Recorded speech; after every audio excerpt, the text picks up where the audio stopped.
इसमें संदेह नहीं कि हमारे बिना वात्सल्य स्नेह के कारण आप लोगों को बहुत दुख होगा। यहाँ के सुहृद संबंधियों को सुखी करके हम आप लोगों से मिलने के लिए आएंगे। भगवान श्री कृष्ण ने नंद बाबा और दूसरे ब्रजवासियों को इस प्रकार समझा बुझाकर बड़े आदर के साथ वस्त्र आभूषण अनेक धातुओं के बने बर्तन आदि देकर उनका सत्कार किया। भगवान की बात सुनकर नंद बाबा ने प्रेम से अधीर होकर दोनों भाइयों को गले लगा लिया और अपने नेत्रों में आंसू भरकर गोपों के साथ ब्रज के लिए प्रस्थान किया। हे राजन, इसके बाद वसुदेव जी ने अपने पुरोहित गर्गाचार्य तथा दूसरे ब्राह्मणों से दोनों पुत्रों का विधि पूर्वक ध्वजाति समुचित यज्ञोपवीत संस्कार करवाया। उन्होंने विविध प्रकार के वस्त्र और आभूषणों से ब्राह्मणों का सत्कार करके उन्हें बहुत सी प्रदक्षिणा तथा बछड़ों वाली गौएं दी। सभी गौएं गले में सोने की माला पहने हुए थीं तथा और भी बहुत से आभूषणों एवं रेशमी वस्त्रों की मालाओं से विभूषित थीं। महामती वसुदेव जी ने भगवान श्री कृष्ण और बलराम के जन्म नक्षत्र में जितनी गौएं मन ही मन संकल्प करके दे दी, उन्हें पहले कंस ने अन्याय से छीन लिया था। अब उनका स्मरण करके उन्होंने ब्राह्मणों को वे फिर से दे दी। इस प्रकार यदुवंश के आचार्य गर्ग जी से संस्कार कराकर बलराम जी और भगवान श्री कृष्ण द्विजित्व को प्राप्त हुए। उनका ब्रह्मचर्य व्रत अखंड तो था ही, अब उन्होंने गायत्री पूर्वक अध्ययन करने के लिए उसे नियमित स्वीकार किया। श्री कृष्ण और बलराम जगत के एकमात्र स्वामी हैं, सर्वज्ञ हैं, सभी विद्याएं उन्हीं से निकली हैं। उनका निर्मल ज्ञान स्वतः सिद्ध है, फिर भी उन्होंने मनुष्य की सी लीला करके उसे छिपा रखा था। अब वे दोनों गुरुकुल में निवास करने की इच्छा से कश्यप गोत्रीय सांदीपन मुनि के पास गए, जो अवंतीपुर उज्जैन में रहते थे। वे दोनों भाई विधि पूर्वक गुरुजी के पास रहने लगे। उस समय वे बड़े ही सुसंयत, अपनी चेष्टाओं को सर्वथा नियमित रखे हुए थे। गुरुजी तो उनका आदर करते ही थे। भगवान श्री कृष्ण और बलराम जी भी गुरु की उत्तम सेवा कैसी करनी चाहिए इसका आदर्श लोगों के सामने रखते हुए बड़ी भक्ति से इष्ट देव के समान उनकी सेवा करने लगे। गुरुवर सांदीपन जी उनकी शुद्ध भावना से युक्त सेवा से बहुत प्रसन्न हुए। उन्होंने दोनों भाइयों को 6 अंग उपनिषदों के सहित संपूर्ण वेदों की शिक्षा दी। इनके सिवा मंत्र और देवताओं के ज्ञान के साथ धनुर्वेद, मनुस्मृति आदि धर्म शास्त्र, मीमांसा आदि वेदों का तात्पर्य बतलाने वाले शास्त्र, तर्क विद्या, न्याय शास्त्र आदि की भी शिक्षा दी। साथ ही संधि, विग्रह, यान, आसन, द्वैध और आश्रय इन 6 भेदों से युक्त राजनीति का भी अध्ययन कराया। हे परीक्षित, भगवान श्री कृष्ण और बलराम सारी विद्याओं के प्रवर्तक हैं।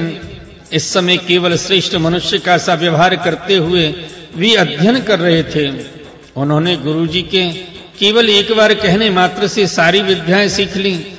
केवल 64 दिन रात में ही संयमी शिरोमणि दोनों भाइयों ने 64 कलाओं का ज्ञान प्राप्त कर लिया। इस प्रकार अध्ययन समाप्त होने पर उन्होंने सांदीपन मुनि से प्रार्थना की कि आपकी जो इच्छा हो गुरु दक्षिणा मांग ले।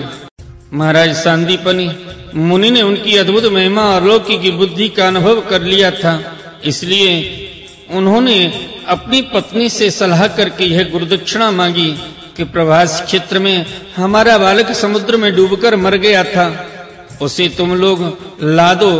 बलराम जी और श्री कृष्ण का पराक्रम अनंत था, दोनों ही महारथी थे। उन्होंने बहुत अच्छा कहकर गुरु जी की आज्ञा स्वीकार की और रथ पर सवार होकर प्रभास क्षेत्र में गए। वे समुद्र तट पर जाकर क्षणभर बैठे रहे।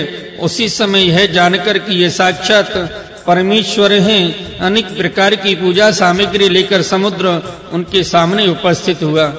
भगवान ने समुद्र से कहा, समुद्र तुम यहाँ अपनी बड़ी बड़ी तरंगों से हमारे जिस गुरु पुत्र को बहा ले गए थे उसे लाकर शीघ्र हमें दो। मनुष्य वेशधारी समुद्र ने कहा, देवादिदेव श्री कृष्ण, मैंने उस बालक को नहीं लिया है, मेरे जल में पंचजन नाम का एक बड़ा भारी दैत्य जाति का असुर शंख के रूप में रहता है। अवश्य ही उसी ने वह बालक चुरा लिया होगा। समुद्र की बात सुनकर भगवान तुरंत ही जल में जा घुसे और शंखासुर को मार डाला, परंतु वह बालक उसके पेट में नहीं मिला। तब उसके शरीर का शंख लेकर भगवान रथ पर चले आए। वहां से बलराम जी के साथ श्री कृष्ण ने यमराज की प्रियपुरी संयमी में जाकर अपना शंख बजाया। शंख का शब्द सुनकर सारी प्रजा का शासन करने वाले यमराज ने उनका स्वागत किया और भक्ति भाव से भरकर विधि पूर्वक उनकी बहुत बड़ी पूजा की। उन्होंने नम्रता से झुककर समस्त प्राणियों के हृदय में विराजमान सच्चिदानंद स्वरूप भगवान श्री कृष्ण से कहा, लीला से ही मनुष्य बने हुए सर्वव्यापक परमेश्वर, मैं आप दोनों की क्या सेवा करूं। श्री भगवान ने कहा, यमराज, यहाँ अपने कर्म बंधन के अनुसार मेरा गुरुपुत्र लाया गया, तुम मेरी आज्ञा स्वीकार करो और उसके कर्म पर ध्यान न देकर उसे मेरे पास ले आओ। यमराज ने जो आज्ञा कहकर भगवान का आदेश स्वीकार किया, उनका गुरुपुत्र ला दिया। तब यजवंश शिरोमणि भगवान श्री कृष्ण और बलराम जी उस बालक को लेकर उज्जैन लौट आए और उसे अपने गुरुदेव को सौंपकर कहा कि आप और कुछ जो चाहे मांग लें। गुरुजी ने कहा, बेटा, तुम दोनों ने भली भांति गुरुदक्षिणा दी, अब और क्या चाहिए। जो तुम्हारे जैसे पुरुषोत्तमों का गुरु है, उसका कौन सा मनोरथ पूर्ण रह सकता है। हे वीरों, अब तुम दोनों अपने घर जाओ, तुम्हें लोगों को पवित्र करने वाली कीर्ति प्राप्त हो। तुम्हारी पढ़ी हुई विद्या इस लोक और परलोक में सदा नवीन बनी रहे, कभी विस्मृत ना हो। बेटा परीक्षित फिर गुरुजी से आज्ञा लेकर वायु के समान वेग और मेघ के समान शब्द वाले रथ पर सवार होकर दोनों भाई मथुरा लौट आए। मथुरा की प्रजा बहुत दिनों तक श्री कृष्ण और बलराम को न देखने से अत्यंत दुखी हो रही थी। अब उन्हें आया हुआ देख सबके सब परमानंद में मग्न हो गए, मानो खोया हुआ धन मिल गया हो। बोलिए श्रीमद्भागवत महापुराण की जय। आइए भक्त वृंदो, श्रीमद्भागवत महापुराण के 10वें स्कंद में 46वां अध्याय उद्धव जी की ब्रज यात्रा का प्रसंग श्रवण करते हैं। श्री सुखदेव जी कहते हैं, हे परीक्षित, उद्धव जी वृष्णवंशियों में एक प्रधान पुरुष से थे। वे साक्षात बृहस्पति जी के शिष्य और परम बुद्धिमान थे।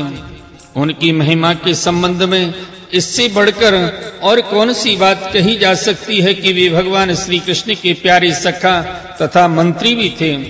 एक दिन शरणागतों के सारे दुख हर लेने वाले भगवान श्री कृष्ण ने अपने प्रिय भक्त और एकांत प्रेमी उद्धव जी का हाथ अपने हाथ में लेकर कहा, सौम्य स्वभाव उद्धव, तुम ब्रज में जाओ, वहां मेरे पिता माता नंद बाबा यशोदा मैया हैं, उन्हें आनंदित करो। और गोपियां मेरे विरह की व्याधि से बहुत ही दुखी हो रही हैं, उन्हें मेरे संदेश सुनाकर उस वेदना से मुक्त करो। प्यारे उद्धव, गोपियों का मन नित्य निरंतर मुझ में ही लगा रहता है। उनके प्राण, उनका जीवन, उनका सर्वस्व मैं हूँ। मेरे लिए उन्होंने अपने पति, पुत्र आदि सभी सगे संबंधियों को छोड़ दिया है। उन्होंने बुद्धि से भी मुझको अपना प्यारा, अपना प्रियतम नहीं अपना आत्मा मान रखा है। मेरा यह व्रत है कि जो लोग मेरे लिए लौकिक और पारलौकिक धर्मों को छोड़ देते हैं, उनका भरण पोषण मैं स्वयं करता हूँ। प्रिय उद्धव, मैं उन गोपियों का परम प्रियतम हूँ। मेरे यहाँ चले आने से वे मुझे दूरस्थ मानती हैं और मेरा स्मरण करके अत्यंत मोहित हो रही हैं, बार बार मूर्छित हो जाती हैं। वे मेरी विरह की व्यथा विह्वल हो रही हैं, प्रतिक्षण मेरे लिए उत्कंठित रहती हैं। मेरी गोपियां, मेरी प्रेयसियां इस समय बड़े ही कष्ट और यत्न से अपने प्राणों को किसी प्रकार रख रही हैं। मैंने उनसे कहा था कि मैं आऊंगा, वही उनके जीवन का आधार है। उद्धव, और तो क्या कहूं, मैं ही उनकी आत्मा हूं, वे नित्य निरंतर मुझ में ही तन्मय रहती हैं।